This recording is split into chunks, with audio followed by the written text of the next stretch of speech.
Đây duyên không thành cánh xa, tình chúng ta sẽ hoa màu.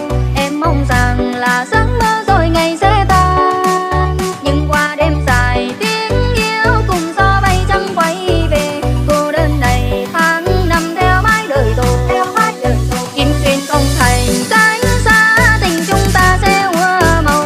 Em mong rằng là giấc mơ rồi ngày sẽ tan, nhưng qua đêm dài tiếng yêu cùng gió bay trắng quay về. Yêu thương là vết thương sâu mãi tháng sau.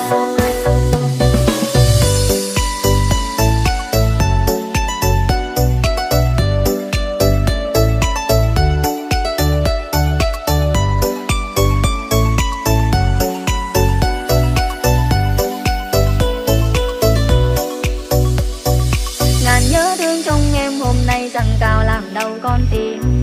Hình bóng anh xưa kia này đâu mà thấy căn phòng trong phòng.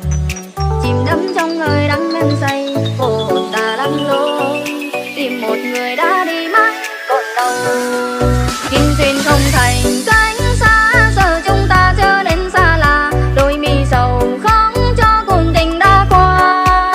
Tình yêu phai màu đến đâu vì chúng ta chẳng chung con đường. Yêu thương này cưa sâu đâm mãi vào tim, chôn sâu ân tình.